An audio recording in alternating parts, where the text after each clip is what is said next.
மகர ராசி அன்பர்களே, இந்த ஆகஸ்ட் மாதம் என்ன பலன் எப்படி இருக்குன்னு பார்க்கும் பொழுது, இந்த மகர ராசிக்கு அதிபதியாரான சனி பகவான், அந்த சனி பகவான் முயற்சி ஸ்தானத்தில் உட்கார்ந்துருக்கார்.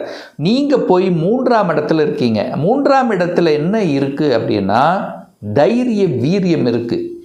அப்போது தைரியத்தோடு வீரியத்தோடு கம்பீரத்தோடு செயல்படக்கூடிய ஒரு மாதமாக இருக்கும். துணிச்சலோடு செயல்படுவீர்கள். ஏன் இதை ஸ்ட்ராங்காக சொல்கிறேன்னா, 3ஆம் அதிபதி யார் அப்படின்னா குரு பகவான். அந்த குரு பகவான் உச்சமாக இருந்து 3ஆம் இடத்தை பார்க்குறார். அப்போ 3ஆம் இடம் வலுப்பெறுகிறது. அந்த 3ஆம் இடத்துல தான் தன்னம்பிக்கை இருக்கிறது. அந்த 3ஆம் இடத்துல தான் ட்ராவல் இருக்குது. 3ஆம் இடத்துல தான் ஒப்பந்தம் இருக்கிறது.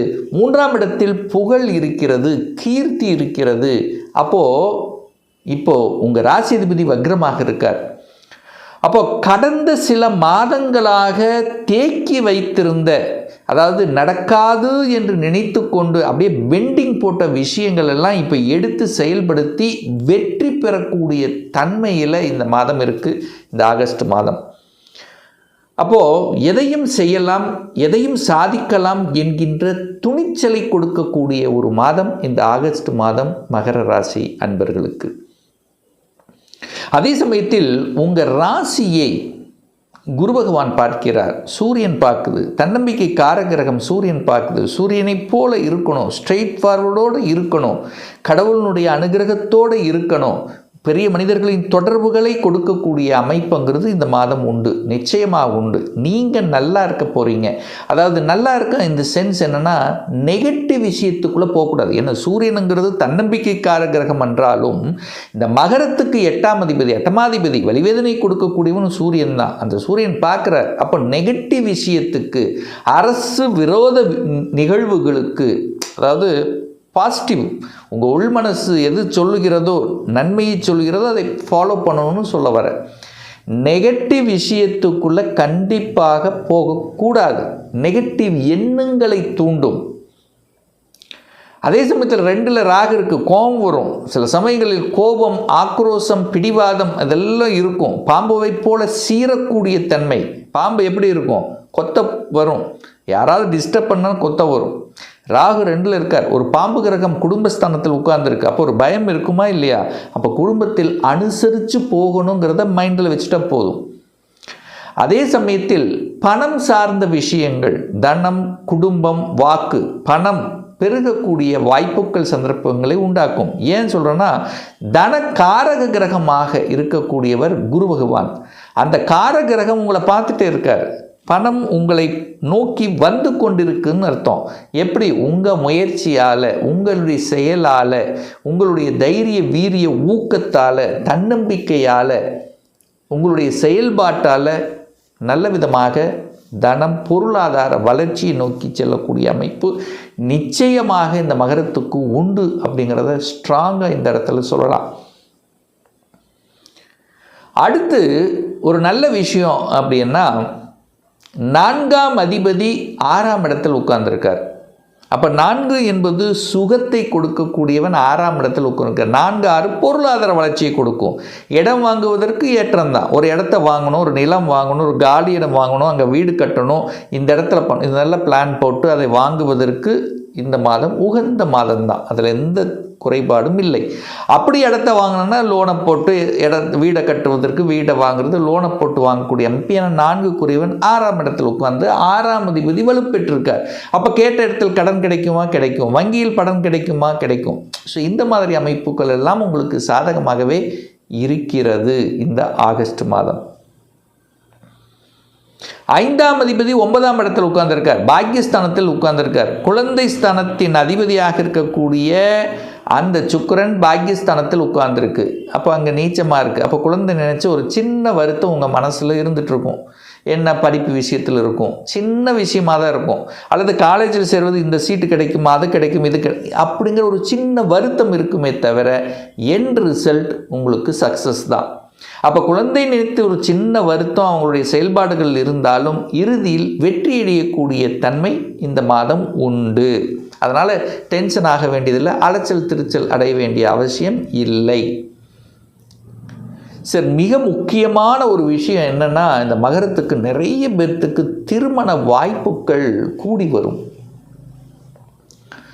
குரு 7ல் உட்கார்ந்து லக்னத்தை பார்க்குது, ராசியை பார்க்குது.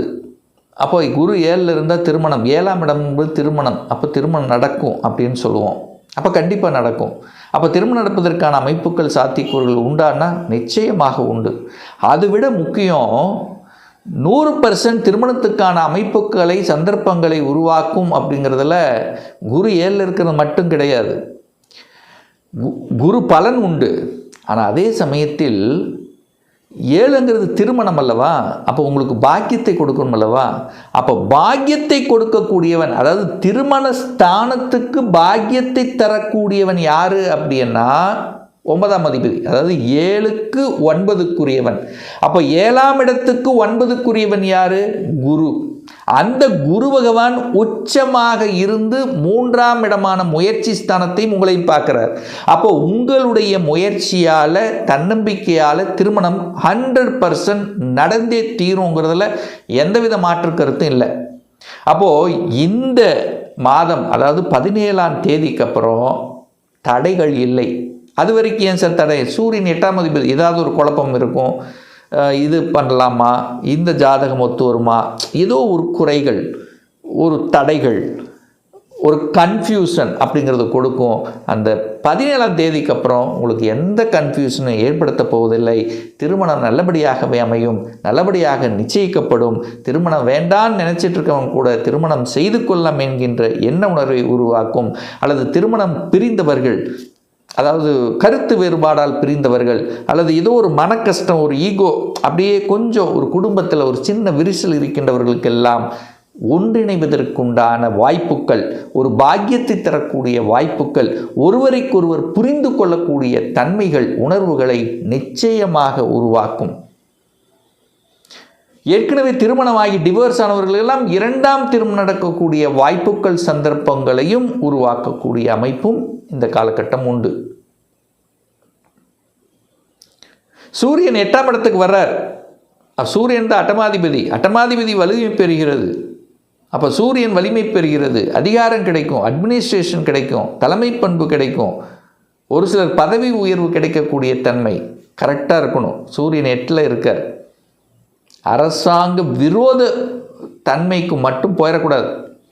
ஏதாவது பண்ணுனீங்க, அரசாங்க விரோத நடவடிக்கைக்கு போனீங்கன்னா மாட்டிக்குவீங்கன்னு அர்த்தம். சூரியன் 8ல் வந்து அமரப்போகிறார். தந்தைக்கு, இந்த மகர ராசி என்பர்கள் தந்தையோடு பார்த்திங்கன்னா ஏதாவது ஒரு குறை சொல்லாமல், ஏதாவது ஒரு பிரச்சனை இல்லாமல் இருக்கவே இருக்காது. ஒன்றும் தந்தையோடு இருக்க முடியாது, தந்தை விட்டு வெளியே இருப்பீங்க. அப்படி கூட இருந்தாலும் சின்ன சின்ன கருத்து வேறுபாடுகள், ஒரு குறை சொல்லக்கூடிய அமைப்புங்கிறது மகர ராசி என்பவர்களுக்கு இயற்கையாகவே இருக்கும். இப்போ பார்த்திங்கன்னா இந்த மாதம் தந்தையை நன்றாக பார்த்துக்கணும், ஹெல்த்தை கொஞ்சம் அக்கறை எடுத்துக்கொள்ள வேண்டும் அப்படிங்கிறத ஆழமாக மனதில் பதிய வைத்து கொள்ளுங்கள் மகர ராசி அன்பர்கள். 10ஆம் அதிபதி, தொழில் ஸ்தானத்தின் அதிபதியாக இருக்கக்கூடியவர் சுக்கிரன். அவர் தனக்கு 12ல் போய் அமர்ந்து கொண்டு அங்கே நீச்சமாக உட்கார்ந்துருக்கார். அப்போ என்ன நீச்சமாக இருக்க, கண்ணை மூடிட்டு இருக்க, ஒரு ஒப்பந்தம் கிடைக்கும்னு நினைச்சது தடைபட்டுட்டே இருக்க, இது நடக்க மாட்டேங்குதே, கொஞ்சம் கால விரயங்களை கொடுக்கும், கொஞ்சம் டிலே பண்ணுவார்.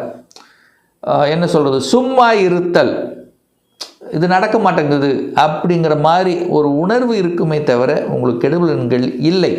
ஏன்னா சுக்கிரன் தான் உங்களுக்கு யோகத்தை தரக்கூடியவன்.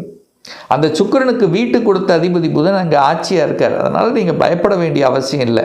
அப்போ வேலை மட்டும் கோவப்பட்டு, நீச்சமாக இருக்கிறதுனால கோவப்பட்டு ஆக்ரோஷப்பட்டு வேலையை மட்டும் விட்டுறாதீங்க. அப்படியும் மாறணும், இன்னொரு வேலையை அமைச்சிக்கிட்டு மாறுங்க, அவ்வளோதான். 11ஆம் இடத்தை குரு பார்க்குறார், லாபஸ்தானத்தை பார்க்குறார். அப்போ முயற்சியால் லாபம் உண்டு. நிறைய ஸ்ட்ராட்டஜி பிளான் வகுப்பீங்க. இந்த காலகட்டம் பாருங்கள், அப்படியே ஒரு தொழிலில் இருக்கின்ற இந்த மகர ராசி என்பர்கள் லாபம் அடைவதற்கு ஒரு பிளான் இப்போ வகுப்பீங்க. உங்கள் மனசில் தோணும், இப்படி செய்தால் நமக்கு இது அடையும், இதை செய்தால் நமக்கு லாபம் கிடைக்கும் அப்படிங்கிற அந்த ஸ்ட்ராட்டஜிக்கு வகுக்கக்கூடிய ஒரு காலகட்டம் இந்த காலகட்டம் அப்படின்னு சொல்லுவேன். ஏன்னா உங்களுக்கு லாபம் வேணுமே, உங்களுக்கு ஒரு சந்தோஷம் தரக்கூடிய நிகழ்வுகள் வேண்டுமே. ஸோ இதெல்லாம் செய்வதற்கு உகந்த மாதம் இந்த ஆகஸ்ட் மாதம். இல்லை நல்ல திறமையான ஊழியர்களை பணி அமர்த்தக்கூடிய நிகழ்வும் இருக்கும். ஒரு புத்திசாலித்தனம் மிக்க நிர்வாக திறமை கொண்டவர்கள் உங்கள் கம்பெனிக்கு வரக்கூடிய திறமை, எப்படி ஒரு சேஞ்சஸ், ஒரு மாற்றம் என்பது கண்டிப்பாக இந்த மகரத்துக்கு ஏற்படுத்துங்கிறதுல எந்தவித மாற்று கருத்தும் கிடையாது. ஒரு துல்லிய பலன் 2026 எப்படி இருக்க போகுது, உங்களை பற்றி தெரிஞ்சுக்கணும். வேலையா தொழிலா? வேலைன்னா எப்போ ப்ரமோஷன் கிடைக்கும், தொழில்னா எப்போ சொந்த தொழில் செய்வதற்கான கொடுப்பினை இருக்குது. திருமணம் தடைப்பட்டு கொண்டே இருக்குது, எப்போ சார் திருமணம் நடக்கும், எப்போ தான் நமக்கு குழந்தை பாக்கியம் கிடைக்கும், எப்போ இடமாற்றம், எப்போ நான் வீடு கட்டுவேன், எந்த கோர்ஸ் படிப்பதற்குண்டான கொடுப்பினை இருக்குது, இது போன்ற கேள்விகளுக்கு துல்லியமான பதிலை நம்மால் கூற முடியும். ஒரு பர்சனல் கன்சல்டேஷன் எடுத்துக்கணும், ஒரு சுயஜாதகம் பார்க்கணும் என்று விருப்பப்படக்கூடிய அன்பர்கள் டிஸ்பிளே தெரியக்கூடிய நம்பருக்கு வாட்ஸ்அப் மூலியமாகவோ ஃபோன் கால் மூலியமாகவோ தொடர்பு கொண்டு நேரடியாகவோ அல்லது ஆன்லைன் மூலமாகவோ அப்பாயின்மெண்ட் பெற்றுக்கொண்டு கன்சல்டேஷன் எடுத்துக்கலாம்.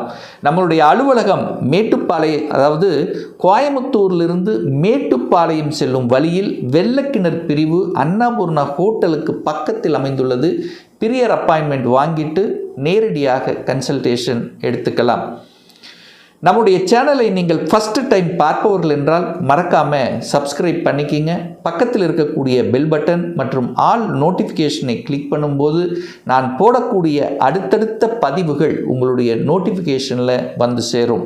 மீண்டும் ஒரு நல்ல பதிவில் உங்களை சந்திக்கும் வரை உங்களிடமிருந்து விடைபெறுவது உங்கள் அஸ்ட்ராலஜர் டாக்டர் சதீஷ்.